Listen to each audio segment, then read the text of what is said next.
जय एस्ट्रो पाठशाला में आपका स्वागत है।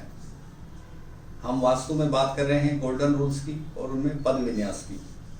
पिछले वीडियो में हमने भृंगराज के बारे में बात की थी। आज बात करेंगे मृग के बारे में। मृग का सबसे पहले एंगल या कोण देख लेते हैं। इसका कोण शुरू होता है 208 डिग्री 7 मिनट 30 सेकंड से और होता है ये 219 डिग्री 22 मिनट 30 सेकंड तक। ये टोटल हुआ 11.25 डिग्री का क्षेत्र मृग का, जो मैंने आपको बताया, जो शुरू होता है 208 डिग्री 7 मिनट 30 सेकंड से और रहता है ये 219 डिग्री 22 मिनट 30 सेकंड तक। इसके एक तरफ भृंगराज है और एक तरफ पितृदेव हैं, पितृगण पितृदेव हैं, बीच में ये होता है। इसकी जो स्थान की स्थिति बता दी। एरिया आप स्वयं निकाल सकते हैं अपने सेंटर पॉइंट से। इसको नापना कैसे है? सेंटर पॉइंट से नापना है। वहां से डिग्री मैंने आपको बता दी है। आपके प्लॉट के हिसाब से इसका एरिया निकल आएगा। ये किस प्रवृत्ति का होता है? मृग जो पद है किस प्रवृत्ति का होता है? ये जिज्ञासु प्रवृत्ति का होता है, खोजी प्रवृत्ति का होता है। किसी चीज को खोजना, उसमें खो जाना, जिज्ञासा इसमें बहुत होती है। अगर ये पद हमारा साफ सुथरा है, एंगल में ठीक है, कटा हुआ नहीं है, बढ़ा हुआ नहीं है, दबा हुआ नहीं है और नीचा नहीं है, क्योंकि ये साउथ और वेस्ट का हिस्सा इसके पास वेस्ट भी पड़ता है थोड़ा आगे जाकर, तो साउथ का हिस्सा ऊंचा होना चाहिए, दबा हुआ नहीं होना चाहिए। इन चीज़ों का हमें ध्यान रख लेना चाहिए।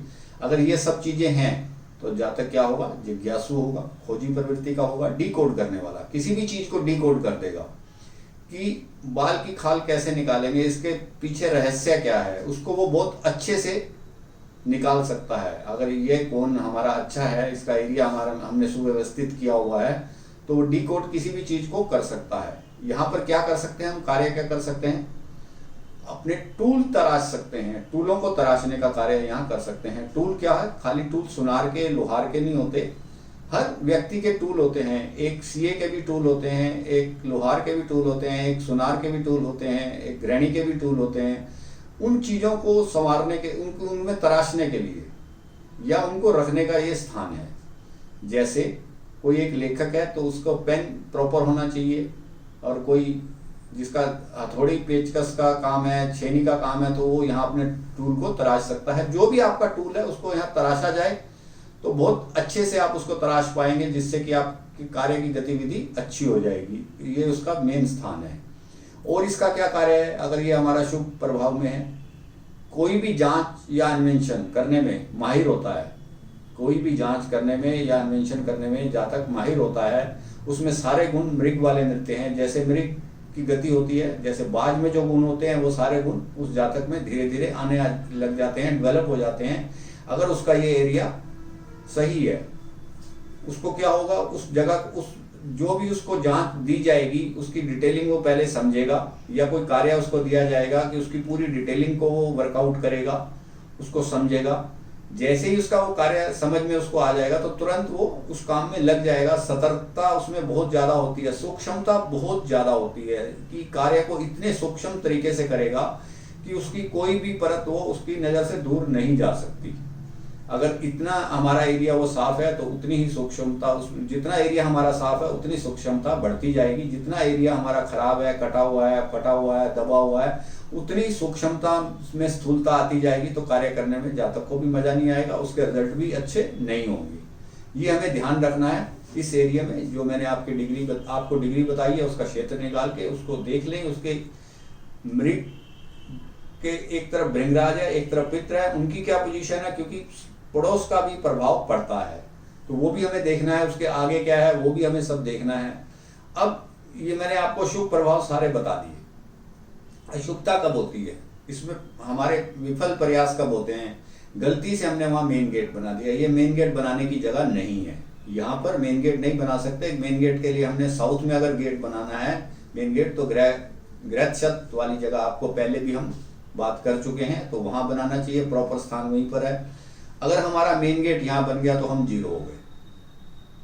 जितना मर्जी प्रयास करें, जितने मर्जी डिटेलिंग करें, हमें उसका कोई फल मिलने वाला नहीं है, अच्छा फल मिलने वाला नहीं है। अगर हमने यहाँ अग्नि का प्रवेश कर दिया, किचन बना लिया या अग्नि का कोई कार्य कर लिया, तो हमारी जो सोच है, जो हमारी मानसिकता है, जो हमारा दिमाग है, जो हमारे मन के अंदर और दिमाग के अंदर बातें आ रही हैं, वो सब खत्म हो जाएंगी। उसको अग्नि खा जाएगी, उन सब चीज़ों को अग्नि खा जाएगी। जब भी जहाँ तक हमारे पास इस प्रकार इस प्रवृत्ति का आता है, तो हम उसका क्या करते हैं, मृग की जगह को देखेंगे, वहाँ पर उसकी क्या पोजीशन है, कुछ ना कुछ कमी वहाँ पक्का मिलेगी। इसके अलावा अगर हमने यहाँ मेन गेट रखा है तो निराशा में वृद्धि हो जाएगी, हमारा सोशल सर्कल टूट जाएगा, उससे हमें कुछ लाभ नहीं मिलने वाला, लोग पीठ के पीछे बुराइयां करेंगे। अगर गलती से हमने यहाँ टॉयलेट रख लिया है तो सब कुछ जीरो हो जाएगा, जितनी भी मेहनत कर लो सब खड्डे में, उसका कोई फायदा नहीं होने वाला। तो इस प्रकार हम छोटी छोटी चीज़ों को समझ सकते हैं अपने क्षेत्र के पद के क्षेत्र के हिसाब से, और उसको फिर अपने उसमें लगा सकते हैं वास्तु में। तो ये गोल्डन रूल है।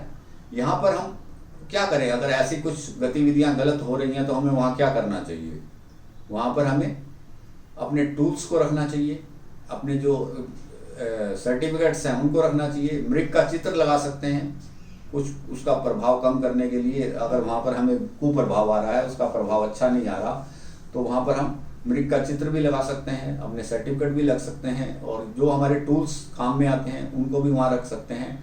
प्रैक्टिस भी वहाँ कर सकते हैं। जितने भी प्रैक्टिस करेंगे इस स्थान पर बैठकर, उतना हमें फल ज़्यादा मिलेगा, अच्छा मिलेगा। तो आज हमने बात की मृग के बारे में, अगले वीडियो में बात करेंगे पितृ के बारे में। यदि यह वीडियो आपको अच्छा लगा हो तो आप इसे लाइक करें, शेयर करें और मेरे चैनल को भी सब्सक्राइब करें, जिससे कि मेरा आने वाला वीडियो आपको सीधा मिलता रहे।